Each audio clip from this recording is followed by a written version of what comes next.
या मुंबईकरांची सेवा देणारे इकडे उपस्थित असलेले तमाम आमचे बांधव बंधू भगिनी बांधवांनी तरुण सहकारी मित्रांनो, सुरुवातीला मी तुमचं मनापासून कौतुक करतो की आपण राज्याचे परिवहन मंत्र्यांनी जी हाक दिली आणि जे आवाहन केला ते आव्हानाला एका प्रेमाभावाने स्वीकार करून आज मराठी शिकण्याचा जो तुम्ही धाडस दाखवलेला आहे त्याबद्दल तुम्हाला मी लाख लाख सलाम करतो आणि खऱ्या अर्थाने तुमचा मी कौतुक आणि अभिनंदन करतो।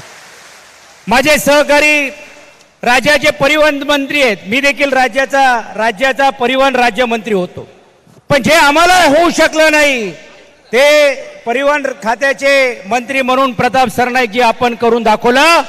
ज्यावेळी या राज्याचा इतिहास लिहिला जाईल, ज्यावेळी या राज्याच्या वरती या मराठी भाषेवरती प्रेम करणारे लोक लिहितील, त्यावेळी राज्याचे परिवहन मंत्री कोण होते तर ते प्रताप सरनाईक होते। ह्याचाही देखील उल्लेख या राज्यामध्ये कोणी केल्याशिवाय राहणार नाही। मी काल परवाच वरळीचं एक उदाहरण देऊ इच्छितो की मी लिफ्टमध्ये गेलो, नवीन म्हाडाची बिल्डिंग झालेली आहे आणि एक तरुण पोरगा तो मराठीमध्ये माझ्याशी संवाद साधत होता। एका शब्दामध्ये तो पुढे पाठी गेल्यानंतर मी त्याला विचारलं की तुझं नाव काय, तुझं वय किती? तोला माझं वय 26। मला तुझं आडनाव काय? तर त्यांनी सांगितलं शाहू। मला तू राहतो कुठे? तोले मी राहतो रांची झारखंडला। आणि इकडे आल्यानंतर 26व्या वर्षामध्ये पण देखील तो माणूस पोरगा हा मराठीमध्ये धडधडीत बोलतोय।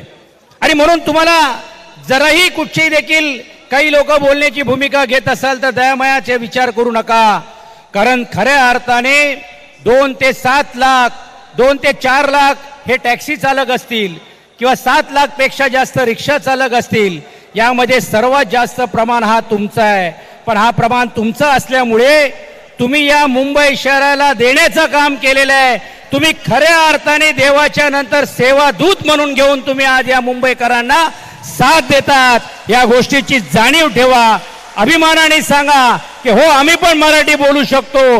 ही मराठी आमची मातृभूमी आहे, कर्मभूमी आहे आणि या कर्मभूमीबरोबर प्रामाणिक राहून सेवा देण्याचं काम पुढच्या काळामध्ये तुमच्या हातातून हो, अशातली अपेक्षा व्यक्त करून प्रकाशजी मी खरोखरच कौतुक करतो की तुम्ही हा धाडस दाखवण्याचं काम केलेलं आहे। कारण अनेक लोक वेगवेगळ्या पद्धतीने कदाचित तुमच्याबद्दल बोलत होते किंवा बोलण्याचा प्रयत्न करत होते, त्याला सडीतोड उत्तर देण्याचं काम तुम्ही यांच्या जीवावरती केलेलं आहे। आणि आज मराठी भाषेला खऱ्या अर्थाने एक भाषिक म्हणून घेऊन ह्यांना जो न्याय मिळण्याचा प्रयत्न केलेला आहे हे खरोखरच कौतुकास्पद आहे। परत एकदा राज्याचे परिवहन मंत्री आमचे सहकारी प्रतापजी तुमचा लाख लाख शुभेच्छा मी तुम्हाला या निमित्ताने देतो। आमची एवढीच विनंती आहे की आम्ही प्रामाणिक प्रयत्न केलेला आहे, आज आम्हाला प्रमाणपत्र मिळालेलं आहे, पण थोडा 19-20 झाला तर जरा सांभाळून घेण्याची भूमिका करा, कारण आमचा हेतू हा प्रामाणिक आहे, लोकांना सेवा देण्याचा आहे आणि या मुंबईकरांच्या सेवेसाठी आम्ही अहोरात्र प्रयत्न करतोय आणि करण्याचं काम करू, एवढीच अपेक्षा या निमित्ताने व्यक्त करतो।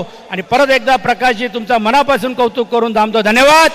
जय हिंद, जय महाराष्ट्र। या ठिकाणी विधान परिषद उपसभापती सन्माननीय माननीय नामदार सचिन भाऊ अहिर यांनी संबोधित केल्यानंतर ज्यांची आपण आतुरतेने वाट पाहत आहात